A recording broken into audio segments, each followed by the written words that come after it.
Alright everyone, Threads is now literally dead. It's become a zombie site already in record time. It hasn't been there for very long. This was predicted by me, it was predicted by others, but if you listen to the legacy media and to the censorship-loving left, this was the Twitter killer.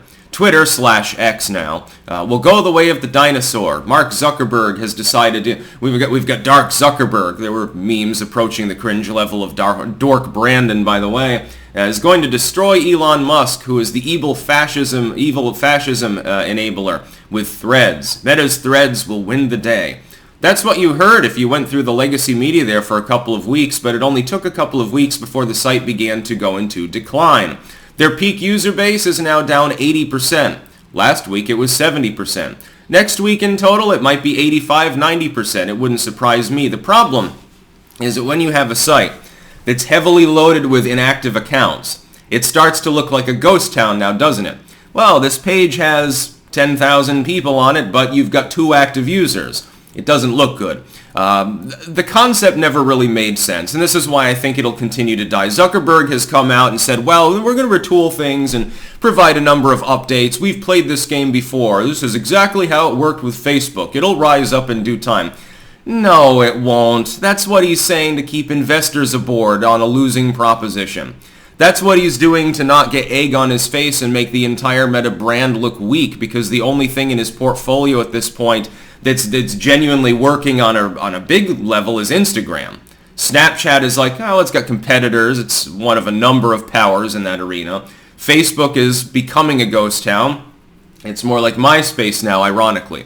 Yeah, there are business pages. People still use it for reviews and ratings and things like that. But again, you've got stiff competition on that. And as far as the actual social end, not really a thing anymore. Most people don't really use Facebook in the way that it was originally meant to be used. And comparing, by the way, Threads to Facebook is laughable. Facebook is, in fact, the only singular original idea that Zuckerberg ever had that worked. It's the only reason that he became a multi-billionaire. Snapchat was another company that they gobbled up. Instagram was another company that they gobbled up. Threads failed. LibreCoin failed. There's his portfolio, basically, in black and white. There's a reason why he never got up to the uppermost echelon of the multi-billionaires list. I don't even think he ever hit the top 10, if I remember correctly, just outside of it. He might have risen up a bit further for a while, but he's now, piling down the list. It's because of stupidity like this. Branding your site as being nothing more than the alternative to an existing site that already has 200 million active users is not the way to go. The only way in which it could work is what Zuckerberg tried. He bootstrapped it onto Instagram. So you've got this already very popular site. It's much larger than Twitter is. You've got the money. You simply create a new, basically, atmosphere for users of an existing platform, and then you try to coerce them into using it. My point originally was that it was a fundamentally terrible idea and unlikely to actually work, because a person can only have 24 hours in a day.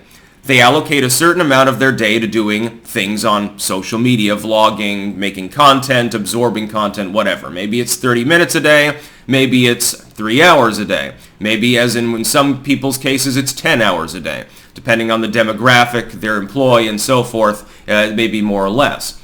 If I'm already using Insta, I'm already using a product that makes money for Zuckerberg. If I start using Threads, effectively your own site is competing with one of your other own sites. All you've done is take traffic away from Instagram. Well, Instagram is popular and well established because it works for the user base. They like it. I personally find it to be a bit messy and kind of pointless for my kind of content creation, so I don't use Instagram. But if I did find it useful and I'm like, oh, okay, I'll check out Threads, well, that's just time I'm not using on Instagram. So even if it had succeeded, he's vampirizing one of his own sites. His purpose was to try to grow Meta even larger by doing that bootstrapping, because he's like, okay, we take a loss on Insta, but if Threads works out, then it starts getting organic content from Twitter. We're vampirizing Twitter. And so Insta, lots of people still use it, and we've redoubled that amount of people that are using a Meta product.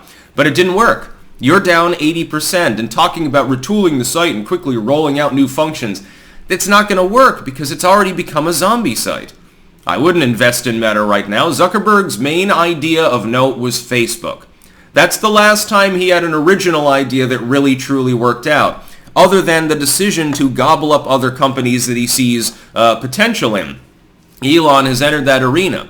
X is designed to be far more than just Twitter. Twitter eventually is going to become a true subservice. He's going to go and gobble up some other companies, create a portfolio, and it'll be very similar to Meta. Elon Musk is the one I would put my money on in a head-to-head matchup between him and Mark Zuckerberg. And I don't just mean in the arena doing jiu-jitsu or whatever. I think that Elon Musk simply has better organic ideas. Now, his portfolio contains some failures too. When's the last time you heard of the Hyperloop from the Boring Company? When's the last time you heard about cyborg implants from Neuralink? But he really knocked it out of the park with Starlink. That seems to be working well. Twitter's still there. It's been fully rebranded and predicted to fail 4 or 5 different times over the last few months, and yet it's still there. It's growing. Twitter is becoming larger, and that's going to eventually be a subservice. Now, what Elon shouldn't do is do the same bootstrapping methodology to try to get Twitter users to use some other app or something that directly competes with Twitter. That was really the problem. If it's a totally different kind of thing that you're creating, then conjoining it to a pre-existing site is perfectly fine. But if it's competing with it, as Threads does in the direct sense for social media usage with Instagram, it doesn't make a lot of sense when you've already got a major competitor that's light years ahead of you in that particular arena. Threads never got anywhere near as big as Twitter and has already declined by a massive, massive proportion. It's dead. My advice to both tech firms and creators is there are only a few ways to get in on the internet now anyway. The internet is now a flooded market. There are arguably too many people creating too much content, watering everything down, and becoming more and more frenetically hyper-competitive, while you also have a huge bulk of low-effort content that nobody gives a damn about cluttering the internet. If all that material was still searchable on a place like YouTube, you'd be discovering hordes, treasure troves of crazy independent content. Of course, you can't search for any of that content anymore because the algorithms will completely block it from view. So unless you're already subscribed to a person who's quirky, sorry, but the time to find quirky people on YouTube ended around 2017 or thereabouts when they started doing major algorithm shifting. As far as this goes, though, you have to have either a very unique new idea, you have to bootstrap a non-competing concept onto a site or app that's already there, or you have to already be in the game. You already have to be big. Zuckerberg chose that third route, but the problem is he didn't have a unique idea. He cast his site off as just, hey, this is the alternative to Twitter. Come on over if you're pissed at Elon Musk. But those people like the outrage. Ron Perlman, he lasted less than 3 weeks on Threads before he abandoned it. Zuckerberg lasted less than that. Zuckerberg made a couple of posts and abandoned his own site. By the way, this was considered hilarious. It was just fodder for criticism.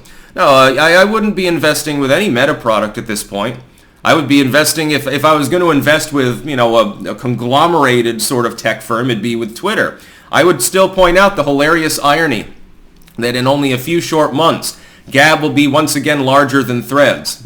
Again, the only Twitter competitor that has actually gained enough momentum to create a core audience for long enough to solidify and grow is Gab, created by a Christian hyper-nationalist named Torba. So kudos to him, the last man standing other than Twitter itself. His entire strategy, as he's pointed out, was to wait until Twitter made mistakes and therefore Gab would grow more. And it worked. He probably has less growth now in the Elon Musk era because Musk is making fewer mistakes. So condolences. That's about all. Peace out.